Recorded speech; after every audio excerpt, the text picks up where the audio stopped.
अगर आप चाहो तो किसी दोस्त को कॉल कर लेना अभी, किसी को कॉल करके नसीर साहब के साथ बैठा हूँ या अक्षय कुमार के साथ बैठा हूँ, बात कर लो, आप स्पीकर पे रखो और चलिए हम कोशिश करते हैं, देखते ट्राई करते हैं, और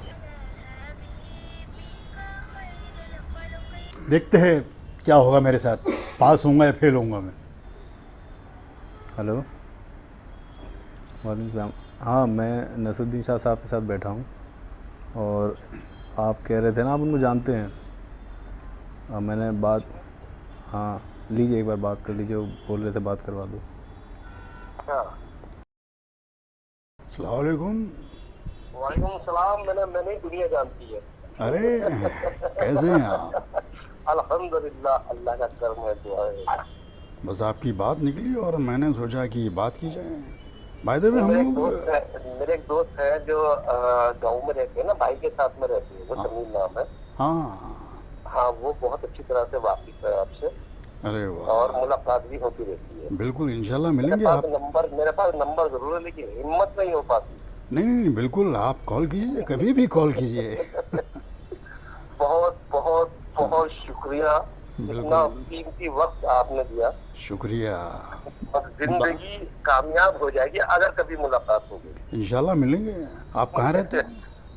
मैं दिल्ली में रहता हूँ, तो और मुंबई में मेरे पास आना रहता है, छोटे मोटे जो लोग हैं ना। हाँ, तो आप मुंबई में आइएगा, सबसे पहले आप मेरा नंबर लिख लीजिए, उसके बाद हम घर पे मिलेंगे। रिजवान से नंबर ले लूंगा। ओके, रिजवान साहब को मैं अभी नंबर दे रहा हूँ मेरा। जी जी जी, बहुत बहुत शुक्रिया नसीर भाई। ओके, बहुत बहुत शुक्रिया। ओके, खुदा हाफिज। अल्लाह हाफिज। अल्लाह। देखो, मैं सच बताना चाहूँगा, मेरी और शाहरुख खान की शुरुआत बिल्कुल सेम हुई। उनकी आवाज़ भी बकरी जैसी है। और वो भी सर्कस में आए थे, मैं कॉमेडी सर्कस में आया था जी। तो हमारी शुरुआत है। और मैं सच बता रहा हूँ, मैं मिमिक्री सीखा हूँ, वाकई में बकरी से सीखा हूँ मैं। अच्छा। मैं राजस्थान से रहने वाला हूँ। जब मैं बस के अंदर अपने गांव जा रहा था, तो कई स्टॉप पे बस रुकी हुई थी, जी। तो एक बकरी का बच्चा वहाँ पे म्यां म्यां कर रहा था। तो मेरी पहली आवाज़ बकरी की आवाज़ थी। मैं वो वहाँ से, मैं भी वहाँ से, मैंने जब पहली आवाज़ बकरी की आवाज़ सीखी, उसके बाद मैंने बस चल पड़ी है और मेरे अंदर आ गई था तो बकरी की आवाज़। मैंने बस के अंदर बकरी की आवाज़ निकाली तो बस वाले ने बस रुका ली, बोला भाई बकरी कौन लाया है? अच्छा। बकरी कौन लाया? वो बस वाले ने पूरी बस छान मारी, लेकिन बकरी कहीं मिली नहीं। तब मुझे लगा यार मैं कुछ कर सकता हूँ, और पहली आवाज़ बकरी की थी और बकरी ने मुझे स्टार बना दिया।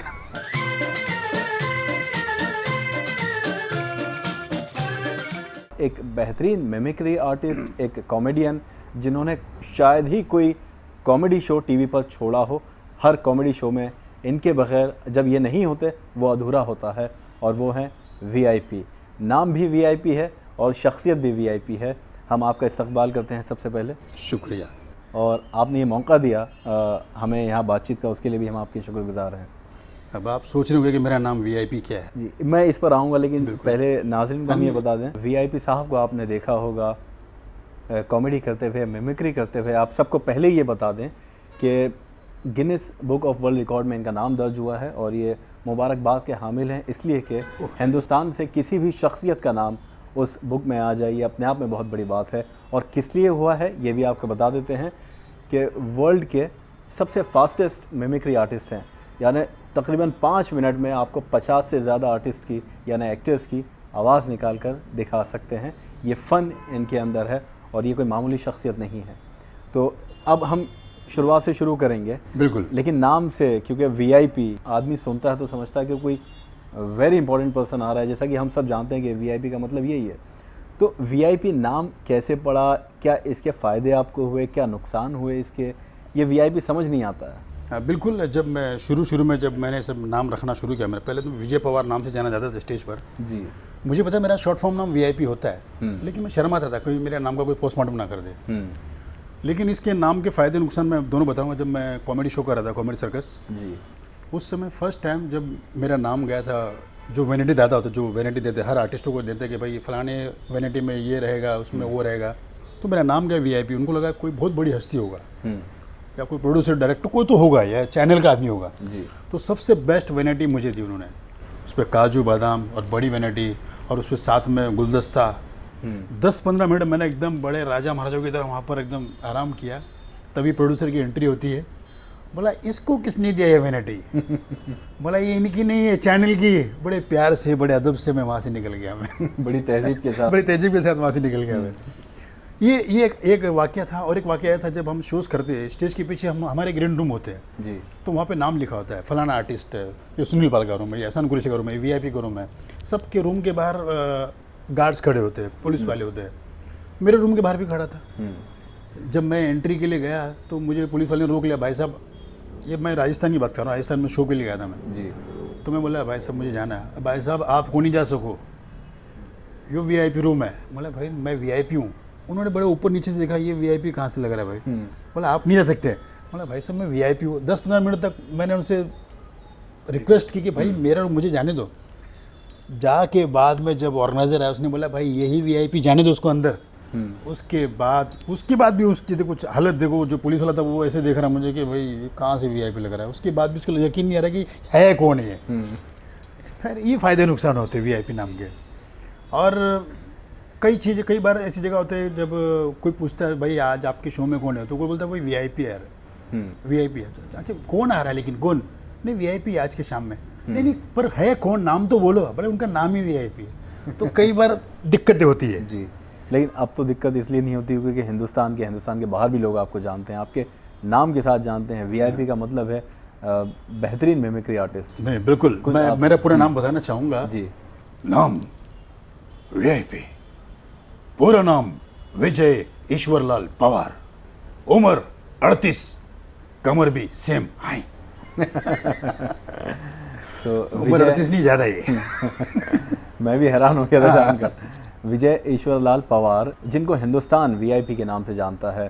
तो आप आज की दुनिया में मिमिक्री तो बहुत लोगों ने की है, बहुत लोग कामयाब भी हुए, कई लोगों को सराहा गया, लेकिन जैसी मिमिक्री आपने की वैसी आज तक किसी ने नहीं की, चाहे वो स्टैंड अप कॉमेडी की बात करें या TV की बात करें। और अब तो वर्ल्ड रिकॉर्ड में आपका नाम दर्ज हुआ है बुक में।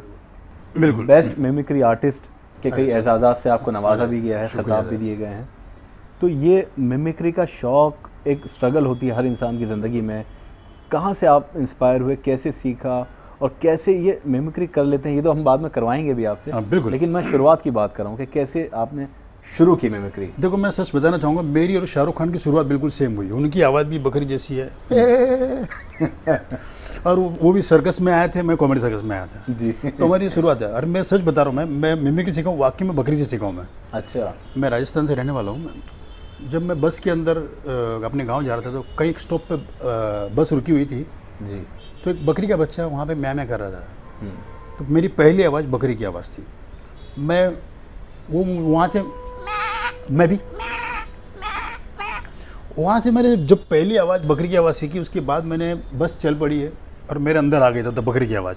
मैंने बस के अंदर बकरी की आवाज़ निकाली तो बस वाले ने बस रुका ली, बोला भाई बकरी कौन लाया है? अच्छा। बकरी कौन लाया? वो बस वाले ने पूरी बस छान मारी, लेकिन बकरी कहीं मिली नहीं। तब मुझे लगा यार मैं कुछ कर सकता हूँ, और पहली आवाज़ बकरी की थी और बकरी ने मुझे स्टार बना दिया। अरे वाह, ये भी अपने आप में एक ज़िंदगी के तजुर्बे होते हैं। देखिए बकरी की आवाज़ निकाल कर आज ये कहाँ तक पहुँचे हैं ये हम सब जानते हैं।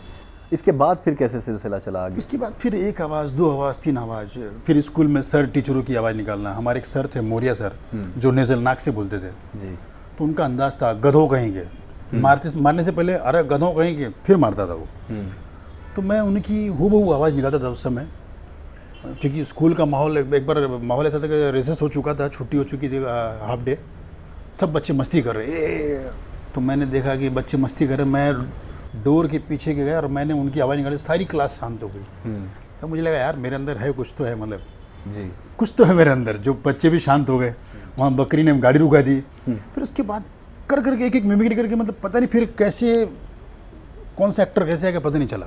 अच्छा। खाली एक कहते ना कि भाई मुझे ये सीखना है, और सबसे पहले कोई भी एक्टर की बॉडी लैंग्वेज सीखना पड़ता है। जैसे कि अगर समझ लो अभी शत्रु है, अभी शत्रु अगर मैं ऐसे निकालूंगा अगर जले का कहते पढ़ने के, अगर शत्रु को अंदर मैं लाऊंगा, चले का कहते भुजे को राग कहते, अरे मेरे बधाइयों के लल्ला, सबसे पहले मेरी तरफ से यही कहूँगा कि जली को आग कहते, भुजी को राग कहते, दबंग और रावड़ी जिसको से हेटू मुझे सोनाक्षी का बाप कहते हैं। हा हा हा हा।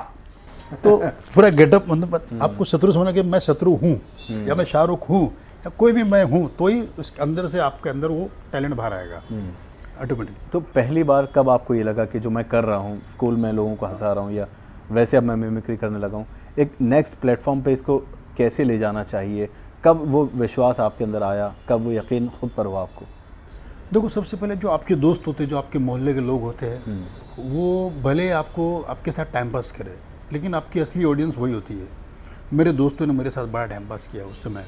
अरे यार, जब भी मैं घर से निकलता था, अभी लोग बातें करना शुरू कर देते हैं, अभी वो आ रहा है, अभी अपन चुपचाप उसे सुनते हैं। तो जैसे आते हैं ना, जैसे मेरी एंट्री होगी ना, ए विजय, अरे नाना पाटेकर सुन क्या निकालता है, ना ना ना, मैं शुरू रोड पे, अच्छा लगता है, दौलत है, शौहरत है, इज्जत है, पूरे रोड पे शुरू हो जाता था मैं। अच्छा। अरे मिथुन तो कमाल है, ओए माँ कसम, कोई शक। फुल टाइम पास करते थे मेरे साथ, मतलब 1.5-2 घंटा आराम से मेरे एंजॉय करते थे। उसके बाद चल अभी तू जा, अच्छा। कुछ काम से जा रहा था ना तो पर उसमें मेरी प्रैक्टिस होती थी। मैं उन दोस्तों को थैंक यू कहना चाहूँगा, क्योंकि अगर वो ना होती, मुझे सुनने वाला कोई ना होता, तो शायद मैं मिमिक्री आर्टिस्ट नहीं बनता है। तो सारे दोस्तों को सलाम है मेरा, क्योंकि आप लोगों ने मुझे झेला, मुझे बनाया, आप सब दोस्तों की बदौलत है। क्योंकि अगर वो ना होती वाकई में, क्योंकि कई कुछ दोस्त उसमें अगर बुरे भी होंगे, कुछ अच्छे भी होते हैं जो आपको अच्छी राय देंगे कि यार ये थोड़ा सा कर रहा है, ऐसे उसको ऐसे कर ले, उसको थोड़ा वैसे कर ले। तो वहाँ से फिर आपको अपनी गलतियाँ पता चलती है। उसके बाद आगे आगे आगे फिर तो बाद में खुद एक वक्त ऐसा आता है कि आप खुद समझ जाते हो कि मुझे क्या करना है और क्या नहीं करना है। जी। तो ये मेरे सारे दोस्तों को सलाम। दोस्तों ने और आपकी हौसला अफजाई की, उस वक्त आपको सराहा, काफ़ी आपको सुना। और सबसे बड़ा हाथ मेरी वाइफ का भी है। जब मैं कुछ नई नई आवाज़ें सीखने लगा, एक बार ऐसा हुआ कि जब भी कोई नई कुछ चीज़ नहीं सीखता, मैं अपनी वाइफ पे प्रयोग करता हूँ। जब नाना पाटेकर जब मैंने पहले सीखी थी, तो क्रांतिवीर आई थी, तो मैंने पूरा पेज लिखा, वो बड़े बड़े पेज लिखे हुए, डायलॉग पूरा मेरी वाइफ को बैठाता था, बैठ आ गई मेरी मौत का तमाशा देखने, कैसा लग रहा, अच्छा लग रहा ना। उसको कम से कम दिन में 20 से 25 बार सुनता, बेचारी पक जाती थी, लेकिन कई भी चेहरे पे, हाँ ये अच्छा जा रहा है, ये वेरी गुड, बहुत अच्छे तो नाना पाटेकर से मेरी बीवी बहुत परेशान हो गई थी। अच्छा। कि यार अभी कब, पता नहीं इसके अंदर कब नाना पाटेकर आ जाए, कब भरोसा नहीं कब आ जाए मैं, क्योंकि मेरी एक आदत है, जब भी मैं कोई भी मिमिक्री सीखता हूँ, तो उसको पूरे दिन में रटता हूँ मैं, कि अगर खाना में, अरे वो पानी लेकर आना, वो थोड़ा, हाँ खाने में क्या बनाया है, मतलब पूरा दिन वही अंदर मेरे रहेगा। तो फिर वो सेट हो जाता है। उसके बाद मैं उसको भूल जाता हूँ कि भाई अभी मेरी मेमोरी में फिट हो गया, अब दूसरा ट्राई करो। मतलब उसकी प्रैक्टिस घर में भी आप हाँ करते रहते हैं? बिल्कुल, घर में ही पहले प्रैक्टिस होती है, उसके बाद फिर बाहर आती है। तो ये मुंबई का सफ़र कितना वक्त लगा, कितने साल लगे इस मकाम पर पहुंचने के लिए आपको? बिल्कुल, मुझे एक्चुअली मिला ये 15-16 साल के बाद ही मिला है। अगर स्टेज पे देखा जाए तो मुझे 30 साल के आसपास ही हो गए, मुझे 30, क्योंकि मेरे फादर भी डांस मास्टर है, तो उनकी डांस पार्टी थी। मेरे फादर और जॉनी लीवर, वो सब साथ में पहले काम करते थे स्टेज पर। तो उस समय मतलब मेरे बाप की पार्टी है, चलो माइक पकड़ो, तो मैं कुछ भी करता था माइक पे अंदर। तो उनको मतलब एक फ्रीडम मिल गया था कि भाई डैडी की और ऑर्गेनाइज पार्टी है, कुछ भी करो, अपने बिंदास, अपने पास माइक है। तो मैं ऐसे ही अनाउंसमेंट करता था, किसी का भी कोई भी डांस, को राजेश खन्ना का डुप्लीकेट आ गया, अरे अभी आपके सामने आ रहे काका। तो वहाँ से भी एक अच्छा ब्रेक मिला। फिर उसके बाद स्टेज पे चढ़ने लगा, कि पहले मैं माइक की स्टेज के नीचे से बोलता था मैं, क्योंकि वो डर लगता, पब्लिक को देखकर हाथ पैर कांपना शुरू हो जाते थे। और मुझे एक ज़माना याद था, जब स्टेज पे जब फर्स्ट टाइम गया था, तो हाथों पे नाम लिखना पड़ता था कि इसके बाद फलाना आर्टिस्ट, इसके बाद फलाना, इसके बाद फलाना फलाना। तो जैसे एक डायलॉग होता था, एक डायलॉग बोल दिया मैंने, आइए इसके बाद आप अगले ये एक्टर हुए तो कैसे होंगे, फिर मैं पीछे जाकर देखना पड़ता था मुझे, अच्छा ये, फिर वो बन कर आता था, इसके बाद ये। क्योंकि स्टेज पर आप भूल जाते हो, ब्लैंक हो जाते हो। स्टेज पे सामने जो पब्लिक होती है, कुछ लोग, देखो पब्लिक छिछोरी भी होती है जी। अगर आपने वहाँ से कुछ बोल दिया तो आप सब पूरा ब्लैंक हो जाते हो। किसी ने अगर कुछ बोल दिया पब्लिक में से, कमेंट कोई कर तो वो सब तैयारी में जाता था लिख कर। लेकिन आज ऊपर वाले का इतना करम है कि आप लिखने की जरूरत नहीं, आप कोई भी नाम बोलो, कहीं से भी नाम बोलो, मिमिक्री बाहर आ जाती है। मतलब ये फ़न है आपका। और ये आपको बता दें, आप भी वैसे जानते होंगे कि कॉमेडी सर्कस का पहला जो सीज़न था उसके फाइनलिस्ट रहे थे। सेकंड सीज़न जीता इन्होंने, जिसमें आपके साथ जूही परमार जूही परमार और आपकी एक जोड़ी ने उस सीज़न को जीता था, और वाकई काफ़ी सराहा गया था। फिर इसके बाद स्वप्निल वापस आया था, फिर वापस जीते हम लोग, 2 बार में कॉमेडी सर्कस विनर हुआ मैं। जी। और ये बहुत मुश्किल काम है, क्योंकि मिमिक्री तो हर कोई करता है, जैसा कि हम आपको बता चुके हैं, लेकिन मिमिक्री की बदौलत इतने बड़े कॉन्टेस्ट को जीतना, और वो भी एक बार नहीं 2 बार, एक बार फाइनलिस्ट रहना, ये अपने आप में बड़ी बात है। मिमिक्री करते करते आपको प्लेटफॉर्म्स मिलते गए, आप लोगों को हंसाते रहे। कुछ पहले आपने शुरुआत की होगी कि 2-4 एक्टर्स की, सबसे पहले आपने नाना पाटेकर साहब की थी मिमिक्री या नहीं, कोई और सबसे थे? पहले मेरा संजीव कुमार साहब थे, अच्छा। क्योंकि उनका एक अंदाज जो लगता मैंने ये और वो जो करते थे, तो संजीव कुमार साहब को मैंने इतना घोल लिया था। हम्म, बस संजीव कुमार की तीन वेरिएशन होते हैं, जैसे कि संजीव कुमार जब बुजुर्ग होते हैं उस समय उनकी आवाज़ कैसी होती है, संजीव कुमार यंग होते तो उस समय आवाज़ कैसी, संजीव कुमार जब रोते थे, ये तीनों वेरिएशन मैं आपके सामने पेश करता हूँ। सबसे पहले संजीव कुमार साहब जब यंग होते थे, मिलाओ आज से 20 साल पहले की बात है जब ठाकुर दास सिंह अपनी हवेली का, ये यंग थे। फिर ओल्ड, मिलाओ आज से 20 साल पहले की बात है जब मैंने कहा था, ये ओल्ड। और रोते थे उस समय। विधाता फिल्म देखी होगी आपने, दिलीप साहब के सामने जब डायलॉग बोला है संजीव कुमार साहब ने, क्या कहा, मैं इसका कुछ भी नहीं लगता, मैं इसका आबू हवा लगता हूँ, बचपन में पाला पोसा और तुम कहते हो कुछ भी नहीं लगता, चलो कभी लौट के नहीं होगा, कभी नहीं होगा। मुझे रोने का अंदाज था, मतलब संजीव कुमार साहब को आप देखिए ऐसा लगता आपको भी रोना ही आ जाएगा, कैसा लगता है क्या रोया है। बिल्कुल। ग्रेट, मतलब मेरा सौभाग्य कि मेरी शुरुआत पहली मिमिक्री मतलब एक्टरों में उनसे हुई। संजीव कुमार साहब थे, बिल्कुल जबकि वो बहुत मुश्किल एक्टर थे, बिल्कुल। मेथड एक्टर थे, और बहुत कमाल की एक्टिंग संजीव कुमार साहब हम करते थे। क्योंकि मिमिक्री का करना सिर्फ आवाज़ निकालना नहीं है, बल्कि जैसे आप देख रहे हैं यहाँ पर वीआईपी साहब को, कि वो वही हाव भाव हैं, आपको बिल्कुल लगेगा कि वही एक्टिंग है, वही संजीव कुमार पर्दे पर है। ये बड़ा मुश्किल काम है। बिल्कुल। अच्छा, ये मैं जानना चाहता हूँ कि मिमिक्री तो सब करते हैं, और मिमिक्री में क्या ऐसा ख़ास है, क्यों आपने मिमिक्री को प्रोफेशन अपना बनाया?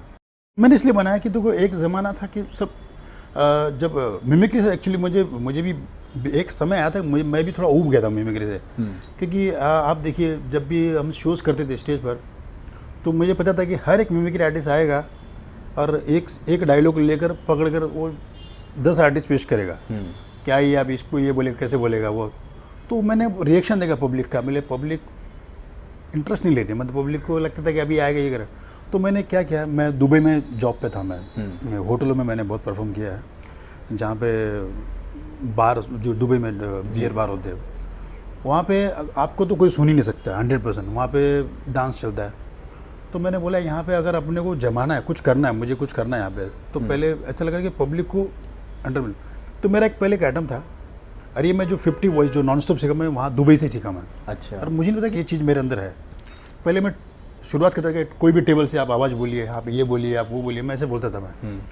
तो जैसे कि कोई भी एक गेस्ट है, उसका बर्थडे होता था, तो मेरा मोहम्मद भाई जी का बर्थडे आज, हमारे मोहम्मद साहब बैठे हुए, तो मैंने किसी गेस्ट को पूछा कि सर अब बोलिए कौन से आवाज़ में इनको विश करना है। तो अगर एक ने वहाँ से अमिताभ बच्चन बोला, तो किसी ने फटक से यहाँ से मिथुन बोल दिया। तो मैंने अमिताभ बच्चन से एकदम झटके से मिथुन में स्विच हो गया। फिर तीसरे ने कुछ और बोल दिया, तो मैंने उस समय, अरे भैया मेरे तो से हैप्पी बर्थडे, ओए मेरे तो से हैप्पी बर्थडे है, मेरे को जन्मदिन मुबारक हो। तो मुझे लगा ये कुछ अलग है यार, हटके। तो एक उठ कर आया, एक बंदा उठ कर आया, बोले यार आप क्या इतना कैसे स्विच कर लेते हो आप इतनी जल्दी, मतलब बहुत अलग लगता, आपने थोड़ा टाइम भी नहीं लिया। फिर मैंने नाम लिखना शुरू किया, 15 नाम, कि तुम नाम पढ़ो मैं मिमिक्री करता हूँ। फिर 15 नाम हुए, फिर 20 हुए, 25 हुए, 30 हुए। फिर मैंने अपने एक ये लिस्ट बनाई थी मैंने। और इसके बाद इस चीज़ को अभी काफ़ी लोग फॉलो कर रहे हैं, अच्छी बात है, मतलब क्योंकि हमने भी लोगों का आइटम फॉलो किया है जी। पर आज मुझे खुशी थी कि आज इस मिमिक्री के फंडे को, मतलब ये लिस्ट वाले को बहुत सारे आर्टिस्ट फॉलो करें, कई लोगों का घर चल रहा है, अच्छी बात है, भगवान करे ऐसे चले। पर कुछ नया लाया इस मिमिक्री में, मैं नया लाया हूँ, तो ये लाया हूँ मैं लिस्ट वाला। बाकी ऐसी कोई मिमिक्री मेरी कोई जागीर नहीं है कि मैंने किसी को सिखाया नहीं है, सब सीखे हुए, सबको गॉड गिफ्ट है। पर ये चीज़ मैं लाया हूँ और मुझे गर्व है। मतलब एक ट्रेंड आपने बदल दिया हाँ, है। ये ट्रेंड है हकीकत में। और आज मैं जब भी यूपी जाता हूँ, यूपी में कुछ 4-5 आर्टिस्ट है जिनको मैं अच्छे से जानता हूँ, वो सब वही करते हैं। और वो आगे सामने से मिलते हैं, भाई मैं तो आपका ही कर करके सीखा हूँ। बोला तू तो कर लेता नहीं कि मेरी वाट लग जाती ना भाई। मतलब क्या होता है वो चीज़ अब एक रिवील हो जाती है। अभी समझ लो, अभी आपकी आज की तारीख में समझ लो आप 100 रुपये में काम कर रहे हो, मैं 1000 में काम कर रहा हूँ जी। तो 100 वाले ने भी वही काम दिखा दिया, 1000 वाले ने काम। पर मैंने इसमें चेंजेस लाया, मतलब अभी काफ़ी लोग करने लगे। अब मैंने इसमें चेंजेस ये लाया कि मैं एकदम 1 मिनट के अंदर 50 वॉइस खत्म करता हूँ, 1 मिनट के अंदर। अच्छा। ये बड़ा खतरनाक चैलेंज है ये जी। कि 50 आवाज़ों को अगर 1 मिनट में ख़त्म करो आप, मतलब ये बहुत ईजी नहीं है। आप ये कहते हैं कि जो मिमिक्री है वो तो जो खुद एक्टर होता है वो भी करता है, तो कैसे आप इसको साबित करेंगे? बिल्कुल बहुत बीच में सब लोगों ने एक एपिसोड में मैंने बना था, कॉमेडी सर्कल में मैंने कहा था कि सारे कंटेस्टेंट ने मुझे कहा था कि वीआईपी जब एक उसमें एक होता था एक कंपटीशन में, जब आपके नंबर कम आए, जैसे मतलब आप टॉप की जोड़ी हो, उस समय मेरा स्वप्निल जोशी बहुत टॉप पे थे हम, तो उस समय हमारे नंबर आए थे 9 नंबर और दूसरी जोड़ी के आए थे 8 नंबर। जी। अगर कायदे से बोलो तो 8 नंबर वाले को निकलना चाहिए, तो लेकिन सबको लगा कि टॉप की जोड़ी वाले को निकाल दो, लेकिन ये रीज़न दो कि क्यों निकाल रहे हो आप। तो सबने रीज़न दिया कि वीआईपी मिमिक्री करता है, वीआईपी मिमिक्री करता है, हर एपिसोड में मिमिक्री करता है। तो मैंने इसी को लेकर एपिसोड बनाया कि मिमिक्री। तो फिर मैंने एपिसोड ये बनाया कि मैं ही नहीं, बड़े बड़े एक्टर मिमिक्री करते हैं और ये मैं प्रूव कर सकता हूँ, आपको भी प्रूव कर सकता हूँ मैं। जी। अक्षय कुमार भी कॉपी करते हैं अमजद खान साहब को, जैसे कि यहाँ से 50-50 कोस दूर, बाबू भैया मैंने पहले बोला था बच्चे की जान लेंगे, पहले डोंट एंग्री मी। ये अमजद खान की कॉपी कर रहे हैं अक्षय कुमार। शाहरुख खान कॉपी कर रहे हैं डॉक्टर श्री राम लागू को। क्या अरे कुतिया मैं तेरे को दारू का पैसा नहीं दिया रे, ए तेरे को बोला ना रे, ए सुनता नहीं तू रे, ए हाँ। शाहरुख खान ने कॉपी की डॉक्टर श्री राम लागू को। जी। फरहान अख्तर कॉपी करते हैं राजेंद्र कुमार साहब को। ये कैसी भट्टी है जिसमें मैं जल रहा हूँ, मेरी भी मैं नहीं मानता, मैं डॉक्टर हूँ, दिलों में बेताबी लेकर चले हो तो जिंदा हो तुम, सर दौड़ूंगा भी वैसे ही। तो दोनों की आवाज बिल्कुल मैच होगी। बिल्कुल। सैफ अली खान भी कॉपी करते हैं सुधीर साहब को, पुराने विलन सुधीर। छो मासी तरह जानते हो, समझते नहीं हो, मैंने तो पहले कहा था वाओ ये भाई, अरे मेरी बात तो सुनो वाओ। तो ये मैच हो जाती है। तो फिर मैंने ये जब एपिसोड बनाया तो उसके बाद जॉनी लीवर साहब बैठे थे, उन्होंने बोला, उन्होंने मिमिक्री, वो हमारे मिमिक्री के लिए बहुत, जॉनी भाई बहुत आगे थे, तो उन्होंने बोला कि वीआईपी जो तू कर रहा है, कुछ ऐसे मिमिक्री आर्टिस्ट, ऐसे लोगों की मिमिक्री कर रहा है जो लोग इस दुनिया में नहीं, उनको जिंदा रख रहा है। तो ये बहुत बड़ी बात होती है। फिर सब कुछ जो लोग, जिन लोगों ने मेरे पे उंगली उठाई थी उनको जॉनी भाई ने सुना, और जो लोग यहाँ पे जो मिमिक्री को बुरा बोल रहे हैं वो भी कान खोल के सुन ले कि मिमिक्री बहुत गॉड गिफ्ट होती है, हर लोगों को मिलती नहीं है। अरे आपकी खुद की आवाज़ खुद से ठीक से नहीं निकलती है, आप खुद की आवाज़ ठीक से निकाल लो बस, वही बहुत बड़ी बात है। ये तो बहुत सारी आवाज़ निकालता है। मेरी तरफ से all the best, good luck, welcome वापस। फिर मैं एंट्री हो गई मेरी जी। उसके बाद मिमिक्री का सिलसिला थमा नहीं, चलते रहा। और मैं सिर्फ एक्टर की मिमिक्री नहीं, मैं एनिमल्स हुए, कोई भी आवाज़ है, चहल पहल, बारिश, बूंदे, घुंघरू, मतलब साउंड इफेक्ट भी काफ़ी कर लेता हूँ मैं। अच्छा। अगर मुझे बॉर्डर पे छोड़ दिया जाए, वो एक्चुअली यहाँ पर होगा नहीं, वो उसके लिए माइक वाइक अगर हो, स्पीकर्स, तो मेरा उसमें बड़ा योगदान होता है, साउंड का बड़ा योगदान होता है। हाँ। अगर आप मुझे बॉर्डर पे छोड़ दो तो मैं गले से लड़ूंगा, अच्छा। और आपको लगेगा वाकई में रॉकेट जा रहा है, गन मशीन जा रही है, आपको हेलीकॉप्टर जा रहा है, मतलब एक साथ वो सारी चीज़ें आपको नजर आएगी वहाँ पर कि एक हेलीकॉप्टर,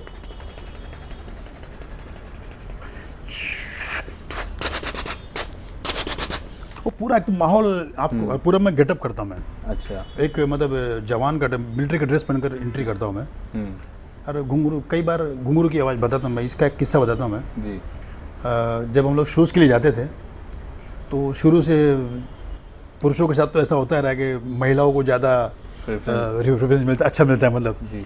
अगर कोई लेडी सिंगर हुई है, एंकर हुई, उनको अच्छा रूम देंगे। हम जेंट्स लोग को जो थे उनको एक रूम में 4-4 गुजर देते थे। जी। तो अब अच्छा रूम उनको दे दिया तो मुझे थोड़ा सा होता था कि यार वो रूम हमको मिलता है, बड़ा भी है, एसी भी है, लड़कियों को दे दिया, कैसे करें। तो मैंने लड़कियों को डराया। मैंने क्या किया, रात को एक ऐसे ही एक पुट्ठे पर कैंडल रखा, जलाया उसको, उस पर यहाँ पे धागा बांधा और उनके डोर पे रख दिया मैंने, और सीढ़ियों के पास से खींचना शुरू किया। पहले तो दरवाज़ा खटखटाया उनका, ठक ठक, जैसे दरवाज़ा खटखटा, जैसे उन्होंने दरवाज़ा खोला, मैंने घुंघरू की आवाज़ निकाली और वो कैंडल खींचना शुरू किया।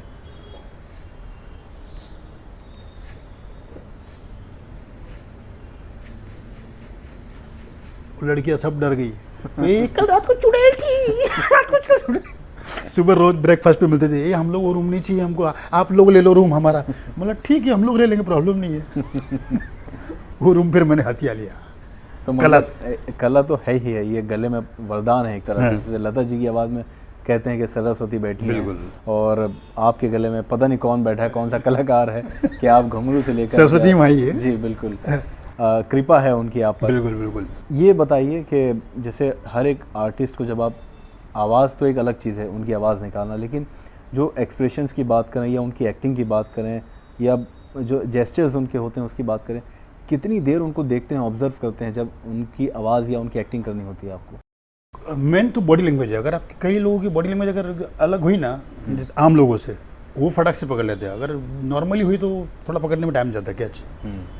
अभी जैसे कि मैंने कहा, जैसे शत्रु साहब को बताया, शाहरुख बताया, ये सब संजय दत्त हुआ, ये सब देखो ये बॉडी के खिलाफ ही, मतलब ये मुझे लगता है नॉर्मल कोई है ही नहीं, मतलब अलग ही जिंदगी में अलग है। अरे तेरे को महीने पहले ऐसे कौन बोलता है, ए कौन बोलता है ऐसे? मैं जो बोलता हूँ तो ये सब अलग, ये अलग चीज़ है, तो ये फटक से कैच हो जाती है। तो ये जब आ जाए तो ऑटोमेटिकली अंदर से बाहर आ जाता है। तो बॉडी लैंग्वेज पहले सीखना पड़ता है, उसके बाद ही मिमिक्री आपको अंदर से आई जाएगी। ये एक मिमिक्री आर्टिस्ट के लिए फ़ायदा ये सबसे बड़ा होता है कि आजकल फ़ोन है, फ़ोन पे किसी को भी डराना है, धमकाना है या कोई फेवर करवाना है। कभी ऐसा किया है आपने? फेवर तो माँ कसम, मैं अभी क्या है, बात छिड़ दी आपने, मैं वो आज तक झेल रहा हूँ मैं। अच्छा। मेरे कुछ ऐसे दोस्त हैं जिनको मैं मना नहीं करता हूँ मैं, वो मेरे नाम पे लड़कियाँ पटाते हैं। अच्छा। मतलब लड़कियाँ पटाते हैं और बड़े, मेरा नाम उन्होंने सेव करके रखा अक्षय कुमार। और मुझे रात को कभी भी कॉल करेंगे कि मैं सही हूँ, मतलब मैं क्या कर रहा हूँ, मैं ज़िंदा हूँ, मर गया हूँ, मैं किसी की मैयत में हूँ या कि कहीं मैं बिज़ी हूँ। उनको कुछ पड़ी नहीं है, वो सिर्फ कॉल करते हैं, अरे अक्षय कुमार साहब एक मिनट, मेरे एक दोस्त, उनसे बात करो ना ज़रा। अब मुझे अक्षय कुमार बन के बात करना पड़ता है, वो उनकी गर्लफ्रेंड से। अजय क्या हाल है? अजय मेरा दोस्त है, मेरा भाई है, आइए मुंबई आइए, कभी खाना खाने आइए। यहाँ मुझे अंदर गुस्सा आ रहा है। गुस्सा आ रहा है कि यार कुछ तो ले, वीआईपी भाई तू ठीक है, मैं कॉल कर सकता हूँ, कुछ नहीं, बस सीधा अक्षय कुमार। और जैसे मेरा सरनेम पवार है तो लोगों को लगता है महाराष्ट्र है, नाना पर। तो एक बार मेरे दोस्त है नागपुर के, उन्होंने किसी प्रिंसिपल से बात कराई कि नाना पाटेकर बराबर बोला। अब मैं नाना पाटेकर में हिंदी में बात कर रहा हूँ, मेरी मराठी इतनी क्लियर नहीं है जी। अब प्रिंसिपल तो महाराष्ट्र। पहले मैं बात करा, हाँ नाना बोल रहा हूँ, बोलिए क्या हाल है, हमने आपका पिक्चर बहुत देखा है सर। हाँ अच्छा है, very good, thank you very much. तुम्हें मराठी का चला नहीं बोलत? अब मैं फंस गया, अभी मराठी नहीं, मतलब मैं मराठी बोलना पड़ेगा मुझे अभी। तो मैं फिर भी टाल रहा हूँ, मैं कैसे ना कैसे टाल, क्योंकि मुझे पता मुझे आती मराठी बोलनी, लेकिन मेरी प्रोनाउंसिएशन गड़बड़ है मेरी। नाही मी असे कारण की हिंदी पिक्चर नाही मराठीत बोला चालेल, मी पण मराठी आहे, बोला बोला। अब मैं टेंशन में आ गया। तो मुझे अभी सामने फ़ोन पर है वो, अब उनको कैसे बोलूँ कि फ़ोन रखो। तो मैंने यहाँ से साल, वो देख तो नहीं रही मुझे, तो मैंने ऐसे स्पॉट बॉय को मतलब चिल्ला रहा हूँ, अरे तेरे को बोला था वो चाय तू है लाया नहीं, ठंडा हो गया, दूसरा लेकर आ चल। हाँ काय म्हणता तुम्ही? नहीं ये लेकर जाओ, ये लेकर जाओ प्लीज़। नहीं मुझे नहीं चाहिए, कॉफ़ी लेकर आओ। हाँ तुम्ही काय म्हणतात बोला। अरे प्लीज जाओ, बाद में आप 2 मिनट के बता। हाँ तुम्ही काय म्हणतात बोला, इतना आओ, तुम्ही बिजी है, मैं ठेवते। उसने रख दिया और मैं जो बच गया हूँ मैं, नहीं तो उस दिन मेरा भांडा फूट जाता कि नाना नहीं, ये तो कोई तरीशाना है। मतलब इस तरह से आप हैंडल करते हैं सिचुएशंस को। ये बचा लेता हूँ, दोस्त लोग है सर, अभी दोस्तों के लिए करना पड़ता है। नहीं ये अच्छा बताया, मैं भी आपका नाम सेव कर लूँगा बिल्कुल, किसी एक्टर के नाम से। लेकिन पहले पूछना भाई, वीआईपी बात तो फ्री। नहीं अक्षय कुमार तो आज भी लोग कसम से, अक्षय कुमार इतना, एक अक्षय कुमार एक नसीरुद्दीन शाह, क्योंकि फ़ोन पे एकदम रियल लगता है जी। अगर आप चाहो तो किसी दोस्त को कॉल कर लेना, अभी किसी को कॉल करके नसीर साहब के साथ बैठा हूँ या अक्षय कुमार के साथ बैठा हूँ, बात कर लो, आप स्पीकर पे रखो और चलिए हम कोशिश करते हैं, देखते, ट्राई करते हैं और देखते हैं क्या होगा मेरे साथ, पास होऊंगा या फेल होऊंगा मैं। हेलो, वालेकुम सलाम। हाँ मैं नसीरुद्दीन शाह साहब के साथ बैठा हूँ और आप कह रहे थे ना आप उनको जानते हैं। मैंने बात, हाँ लीजिए एक बार बात कर लीजिए, वो बोल रहे थे बात करवा दो। अस्सलाम वालेकुम। वालेकुम सलाम। मैंने दुनिया जानती है। अरे कैसे हैं आप? अल्हम्दुलिल्लाह, अल्लाह का करम है, दुआ है। बस आपकी बात निकली और मैंने सोचा कि बात की जाए। बाय द वे हम लोग, मेरे एक दोस्त है जो गाँव में रहते हैं ना, भाई के साथ में रहते हैं, वो तमीम नाम है। हाँ वो बहुत अच्छी तरह से वाकिफ है आपसे। अरे वाह, और मुलाकात भी होती रहती है। बिल्कुल इंशाल्लाह मिलेंगे आप। मेरे पास नंबर जरूर है, लेकिन हिम्मत नहीं हो पाती। नहीं बिल्कुल, आप कॉल कीजिए, कभी भी कॉल कीजिए। बहुत बहुत बहुत शुक्रिया, इतना कीमती वक्त आपने दिया। शुक्रिया। और जिंदगी कामयाब हो जाएगी अगर कभी मुलाकात होगी। इंशाल्लाह मिलेंगे। आप कहाँ रहते हैं? मैं दिल्ली में रहता हूँ। तो और मुंबई में मेरे पास आना रहता है, छोटे मोटे जो लोग है ना। हाँ, तो आप मुंबई में आइएगा, सबसे पहले आप मेरा नंबर लिख लीजिए, उसके बाद हम घर पे मिलेंगे। रिजवान से नंबर दे दूंगा। ओके, रिजवान साहब को मैं अभी नंबर दे रहा हूँ मेरा। जी जी जी, बहुत बहुत शुक्रिया नसीर भाई। ओके, बहुत बहुत शुक्रिया। ओके, खुदा हाफिज। अल्लाह हाफिज। अल्लाह। तो ये आपने देखा लाइव हमने अभी परफॉर्म किया है, मैंने नहीं बल्कि वीआईपी साहब ने, कि किस तरह से जो सवाल था मेरा उसका जवाब मुझे मिल चुका है कि कैसे लोग फेवर करवाते हैं। अरे और मैं इस चीज़ से परेशान नहीं हूँ, मैं बस लोगों को खुश रखूँ कि बस। पर मैं दोस्तों को कहता हूँ कि आप उनको मत बोलना कि आपने कि वीआईपी से बात करें, क्योंकि वो बंदा जब खुश हो जाता है सामने वाला, उसको ऐसा लगता है कि यार मैंने अक्षय कुमार से बात की। एक बार मेरे ऑर्गेनाइजर की वाइफ ने बात की, वो प्रोड्यूसर है वो जी, तो अक्षय कुमार की फ़ैन है, उसने अपनी बीबी को कॉल कर दिया कि अक्षय कुमार, मैंने अच्छे से बात, वो बेचारी वहाँ से एकदम रो रही है, मैं तुम्हारी कितनी बड़ी फैन हूँ ये। मैं बोला भाई भूल के मत बोलना कि वीआईपी जाना तो तेरा खाना बंद हो जाएगा। वो रियली रोने लगे, मतलब उसको लगा कि उसके हस्बैंड ने उसको कुछ क्या बड़ा गिफ्ट दे दिया। बोला और फिर उसकी वाइफ का कॉल है कि फ़ोटो खींचो उसके साथ। जी, मैं बोला अभी बोल निकल गए। बच गया वो भी। तो ये वाकई पर मैं सारे स्टारों को मैं सॉरी कहूँगा कि मैं कोई इनसा कोई गलत फ़ायदा नहीं उठाता हूँ, बस खाली मैं चाहता हूँ कि मेरे दोस्त, मेरे जो मेरे चाहने वाले वो खुश रहे बस। पर इस चीज़ का नाम मैं कभी गलत फ़ायदा उठाने दूंगा ना, खाली बस लड़कियाँ पटा रही, ये बहुत बड़ा दुख होता है। वो भी अक्षय कुमार के नाम से। डोंट एंग्री मी। आज भी मिमिक्री की जब बात आती है तो एक्टर्स की तो हम करते हैं, लेकिन पॉलिटिशियंस की भी बहुत लोग मिमिक्री करने लगे हैं। आपने भी कई सारे पॉलिटिशियंस की मिमिक्री है। कौन से फेवरेट पॉलिटिशियन है जिनकी आपको खुद को लगता है कि मैं बिल्कुल परफेक्ट आवाज़ उनकी निकालता हूँ? नहीं, बहुत सारे हैं, लेकिन मेरी पॉलिटिक्स में अगर मैं लालू प्रसाद जी को कहूँ, मैं ये तो गेटअप करके, मतलब मेरी शुरुआत लालू जी से हुई थी। एज ए लालू जी का गेटअप करके मैं पब्लिक से एंट्री करता था। तो लालू जी ने मेरे घर पे अच्छा खासा खाना दिया है। अच्छा, भले उन्होंने चारा लिया है, मेरे घर पे भी चारा दिया है। मतलब अच्छा खासा दिया, और इतना अच्छा खासा दिया है मेरे घर पे चारा, रियल बताऊँ मैं। एक टाइम आया था कि लोग मुझे लालू की वजह से ही बुलाते थे कि यार उसको बुलाओ, लालू भी अच्छा करता है। मेरी एंट्री होती थी एज अरे हमारे बीच लालू यादव। तो मैं हाँ ठीक है बोल रहा सब है, जो है तहजीब चैनल देख रहा है सब लोग, सब तहजीब से देखिएगा। है बड़े कहाँ मुँह में उंगली डाल के बैठा है, खाना रखो नीचे, खाना खाने का हमारा टाइम है, धन्यवाद बस। तो उनको लालू जी को कॉपी किया, उसके बाद सारे आ गए, पीएम से लेके पुराने पीएम, नए पीएम जी, बहुत, किसी को नहीं छोड़ा, किसी को नहीं छोड़ा। मतलब इनकी मिमिक्री करने में मजा आता है, क्योंकि लोग बहुत प्यार करते हैं इन लोगों को। और वाकई में लालू जी को जो लोगों ने प्यार दिया है, और उनकी वजह से कई लोग, लालू की वजह से कई कॉमेडियन के घर चले। बिल्कुल, और अच्छी बात है, ऐसे नेता आते रहे, हमारे लिए बड़ा घर चलते रहे। अच्छा, ये मैं जानना चाहता हूँ, इतने लोगों आर्टिस्ट की आपने आवाज़ निकाली, किसने आपको दिल बहुत खुश हुआ कि हाँ मेरा आज दिन बन गया या ज़िंदगी बन गई कि इसने मुझे मेरी तारीफ़ किया, सराहा? मैं खाली एक बार जैकी श्रॉफ से मिला था। मैं जैकी श्रॉफ को, मतलब उन्होंने सामने से बोला बेड़ो क्या बोलता है बोल, तो मैंने उनको मिमिक्री सुना है, मेरा अच्छा करता है, अच्छा बहुत अच्छा करता है, वेरी गुड, बहुत अच्छा करेगा। तो वहाँ से मुझे अच्छा लगा कि मतलब नहीं तो बहुत सारे एक्टर खाली सुनते हैं वेरी गुड, नहीं वो बहुत, मुझे स्टूडियो में बुला के फिर सुना। मैंने उनकी जो एक गोवा की फिल्म थी उसमें मैंने डब किया था। मेरी मतलब मुझे गोवा की भाषा नहीं आती, मुझे कोंकणी आती नहीं मुझे, तो एक वर्ड दो मैंने किया, मतलब मेरी खाली कोंकणी वजह से मैं नहीं कर पाया वो पिक्चर वो। बाकी वॉइस एकदम परफेक्ट निकली थी वो। मैं तुला का मन दोस्त, तो बोला अरे आवाज़ परफेक्ट है, सब परफेक्ट, खाली आपकी कोंकणी में गड़बड़ हो रही है। अच्छा, तो वही जग्गू दादा उन्होंने सुना भी आके, अच्छा करता बेड़ो, ऐसा करते रहने का, ऐसे कर लेगा। तो बोला थैंक यू सर। तो वहाँ से मुझे बड़ा प्यार मिला जग्गी दादा से। जी, बाकी तो सब लोग प्यार देते ही हैं। बिल्कुल प्यार देते हैं, देते रहेंगे, और ऐसा काम कर रहे हैं जो हम सबको वाकई हंसाता है।